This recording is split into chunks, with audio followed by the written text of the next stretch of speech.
દાદાને પુષ્કળ ખાંસી થઈ ગઈ હતી અને ગળું લિટરલી છોલાઈ ગયું હતું કે અવાજ એમનાથી કેમ છો એટલું પણ ના નીકળે. અને વાસદમાં ગરબા લીધા હતા અને પાર્ટીને સવારે ફોન કરીને કીધું કે દાદાનો અવાજ સદંતર બેસી ગયો છે, બિલકુલ બોલી પણ નહીં શકે, તો આપ પ્લીઝ તમારું પેમેન્ટ પણ લઈ જાઓ અને પ્લીઝ ગરબા કેન્સલ કરો. એટલે પાર્ટી કે દાદા અમારે પૈસા નથી જોતા, તમે ખાલી આવીને આશીર્વાદ આપી દો, અમારા માટે એટલું બહુ છે. એટલે સાંજે અમે લોકો આખું ગ્રુપ લઈને પહોંચ્યા અને 2-3 જે હોમ રેમેડીઝ હોય દાદાએ ટ્રાય કરી, નથિંગ વર્ક. પાર્ટી કીધું એક કામ કરો દાદા, તમે ખાલી સ્ટેજ પર બેસી રહો, અમે તમારી સીડી મૂકી દઈએ છીએ. તમારી હાજરી ખાલી અમારા માટે ઇનફ છે. એટલે પપ્પા કે ભાઈ તમને વાંધો ના હોય તો મને વાંધો નથી, બાકી આ વસ્તુ કરાય નહીં, એથિકલી ખોટી વસ્તુ છે. તો કે દાદા તમે વાંધો નહીં, અમને બધું જ ચાલશે, તમે ખાલી બેસો અમારી સાથે. એટલે ગ્રુપને તૈયાર કર્યું કે ભાઈ આપણે આ સીડી મૂકી છે ને આ પ્રમાણે વગાડવાનું છે. માઇક્સ બધા બંધ છે. હું ટેક ઓવર કરું. પ્રોપર સ્ક્રીન પ્લે પેલી બાજુથી આવશે. મજાની વાત એ છે કે અમે બધા ગાતા હતા પણ વાગતી હતી સીડી, અમારી ખાલી એક્ટિંગ જ થતી હતી.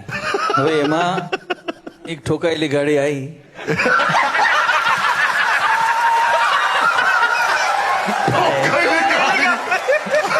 આ અમે વાપરીશું હા આગળ ફોરેનમાં જઈને. ઠોકાયેલી ગાડી ભાઈ. મને કહે છે મોરલો ગાઓ. મોર બની થણગાટ કરે ગાઓ. મેં કહું હા આવશે થોડી વાર રહીને, તું પાછળ જતો રહે ને. એટલે ગરબા ચાલુ હતા અને થોડી વાર પછી પાછો આવ્યો.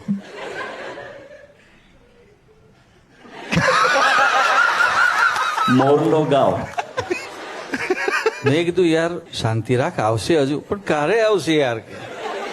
હવે એમાં પેલા પ્રોગ્રામના આયોજક હતા, એમને કીધું મેં કીધું, આ ગાડીને પાછી વાળો, નહીં તો મારું બધું પોલ ખોલ દેશે આવે. એટલે પેલો એને સમજાવીને લઈ ગયો. ચલતી ચાલતી હતી ને ફરી પાછો આવ્યો. મોર બની થનગાટ કરું જાન જ ખાલી મને હવે ખાલી એક્ટિંગ કરી દીધું. જતો રહ્યો. એ સીડીમાં મોરલો ગરબો નતો આવે કઈ હતી. સીડીમાં હતો જ નહીં એ ગીત. એ લિટરલી કહેતા હતા કે સવાર સુધી અહીંયા આવશે એક. ગજબ ગજબ. પણ આજે તમારું ગળું પણ સારું છે અને આજે મહેફિલ પણ ફૂલ જામી ગઈ.